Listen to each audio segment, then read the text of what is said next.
आचरणों को करने वाले तथा विहीन का त्याग करने वाला वैतरणी नदी में ही गिर जाते हैं। सब मार्ग को उल्लंघन करके पापी यमलोक को जाते हैं। फिर यम की आज्ञा पाकर दूत उन पापियों को उस वैतरणी नदी में डाल देते हैं। वैतरणी नदी है, अतः पापियों का यमदूत उसमें डालते हैं। और यदि कृष्णा गो का दान नहीं किया है और उधर देव की क्रिया नहीं की है तो उसमें महादुखों को भोग करके वैतरणी पर उत्पन्न वृक्ष को प्राप्त होते हैं।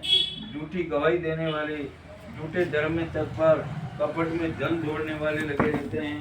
चोर की जीविका से जीने वाले, ऊंचे वृक्षों को काटने वाले और बाग तथा फुलवारी को तोड़ने वाले, व्रत तथा तीर्थ को छोड़कर विधवा का शील नष्ट करने वाले, जो स्त्री अपने पति को दोष लगाकर दूसरे पुरुष के मन में धारण करती है, इत्यादि पापी सामान्य किसी वृक्ष को बहुत सी ताड़ना को भोगते हैं। ताड़न करने से उसमें से गिर पड़ते हैं और नरक में डाल दिए जाते हैं। उसमें जो गिरते हैं उसके पापों को मैं तुमसे कहता हूँ, नास्तिक ईश्वर को नहीं मानते और परलोक में दान का कुछ फल नहीं होता है और परंपरा से चली आई धर्म की मर्यादा को नहीं मानते हैं और संसार के विषयों में सदा आसक्त चित्त वाले दंभिक के लिए झूठे जप तथा जप करने वाले प्रत्यय और किए हुए उपकार नहीं मानते हैं, वे सब नरकगामी होते हैं और नरक कुंड में जाते हैं।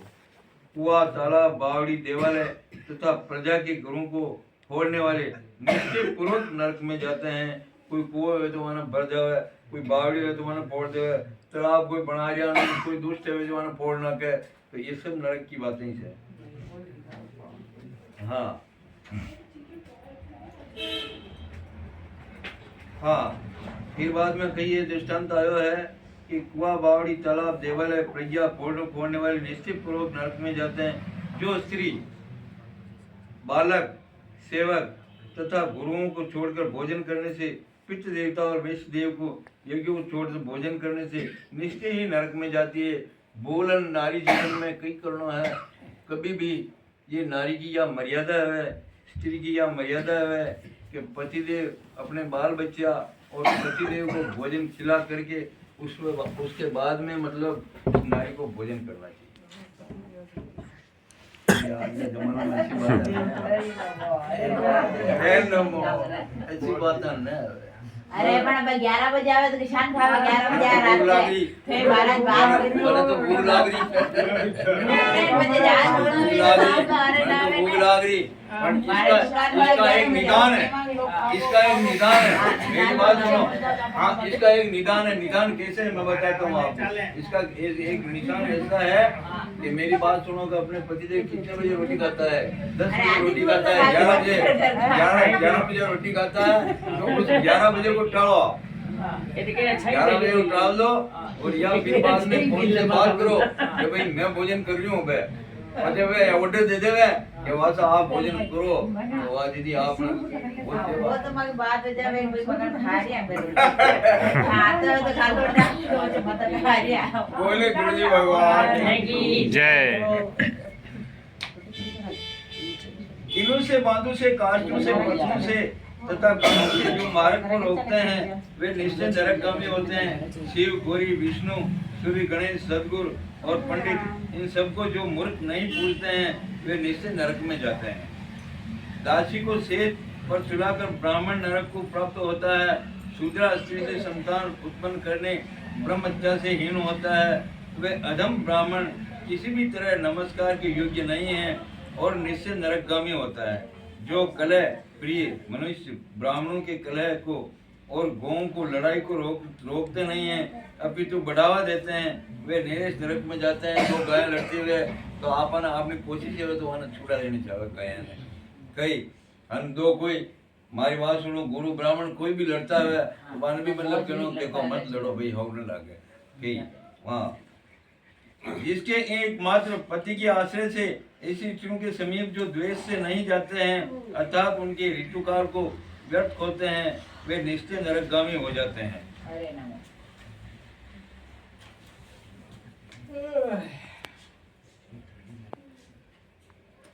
जो कामंज होकर रजस्वसी से गमन करते हैं और पर्व में फल, जल में, दिन में, श्राद्ध में, दिन में जो स्विन करते हैं निश्चय नरकगामी होते हैं। जो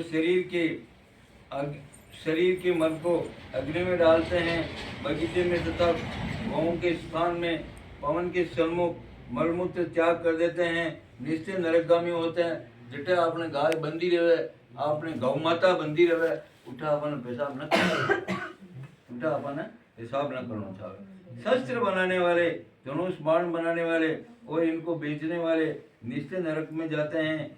कमंडा बेचने वाले, विष व्यभिचारी स्त्री विष बेचने वाले एवं निश्चय नरक में जाते हैं। जो अनाथ पर दया नहीं करते और सज्जनों से द्वेष मानते हैं, अपराध में बिना दंड देते हुए वे निश्चय नरकगामी होते हैं।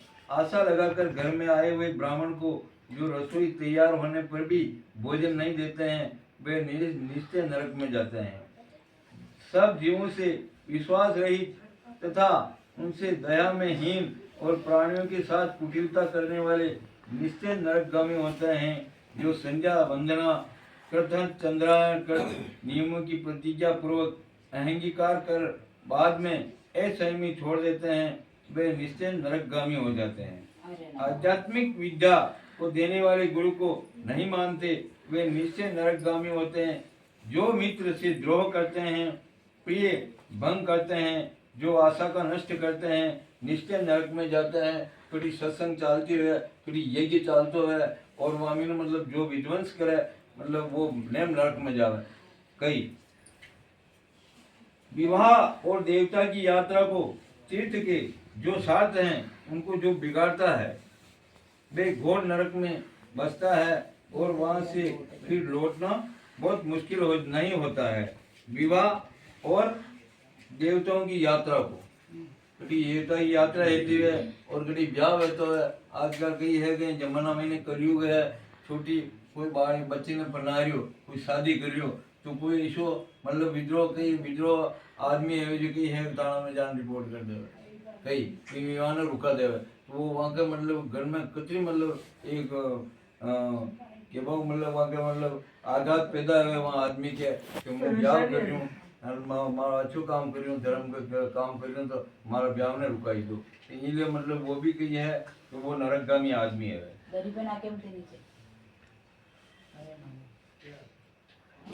बोले गुरुदेव भगवान की जय।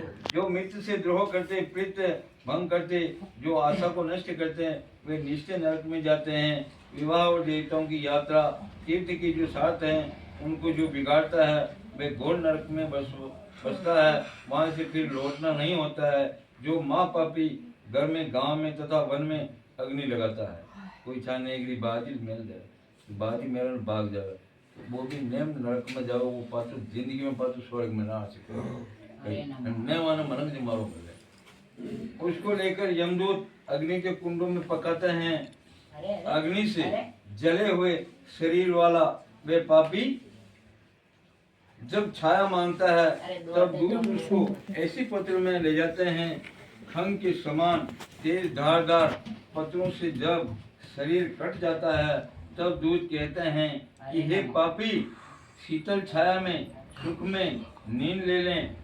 पापी पीने की इच्छा करता हुआ वे पापी जब प्यास से पीड़ित होकर पानी मांगता है तब दूत उसको पीने के लिए बहुत ही गरम गरम तेल देते हैं और तब वे दूत कहते हैं कि पीजिए, खाइए।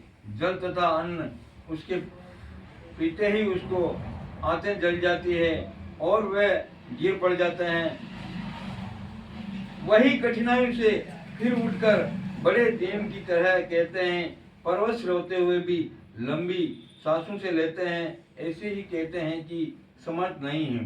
हे तातिर, इस प्रकार पापियों को बहुत ही यातना करनी पड़ती है। इनको विस्तार से कहिए, कोई प्रयोजन है? ये सब शास्त्रों में कहे गए हैं। और हे गरुड़, इस प्रकार हजारों नर नारी प्रलय काल तक घोर नरक में पड़े रहते हैं। उस पाप के अक्षय फल को भोगकर वे पापी फिर उत्पन्न के समय नरक में ही उत्पन्न होते हैं अथवा यमराज की आज्ञा से पृथ्वी में आकर वृक्षाधिक हो जाते हैं। वृक्ष, गुल तथा बल्ली, पर्वत और तृण सब महाघोर ऐसे हुए स्थान नामक प्रसिद्ध है। कीट, पशु, पक्षी और जलचर, मगर, मछली आदि 84 लाख देव योनि कही गई है। ये सब योनि में भ्रमण करने के बाद मनुष्य योनि प्राप्त होती है। ये 84 मतलब 84 लाख जून है। 84 लाख जून ये कीड़ा कुंड वगैरह लेन देन सब मतलब अपन सब जीव में जानो पड़े। सब जीव में जा फिर बाद में 84 लाख जून देखी वहाँ का बाद में पाँचों मनुष्य बीमारों में रहे, बहुत मुश्किलों में रहे। मनुष्यों की भी ना हाँ योनि में भ्रमण करते हुए बाद में मनुष्य योनि को प्राप्त होते हैं और मनुष्य में भी नरक से आए हुए जीव चांडाल की योनि में उत्पन्न हो जाते हैं और वहां से पाप के चिन्हों में ये बहुत दुखी होते हैं। गलते हुए कोढ़ के रोगी, जन्म के अंधे, बड़े रोग से व्याकुल ऐसे नर नारी पाप के चिन्हों से उपलक्षित हो जाते हैं। गरुड़ द्वार पुराण सारे द्वारा हिंदी टीका चतुर्थ अध्याय समाप्त हुआ। बोले गुरुदेव भगवान की जय। बोले कृष्णचंद्र भगवान की जय।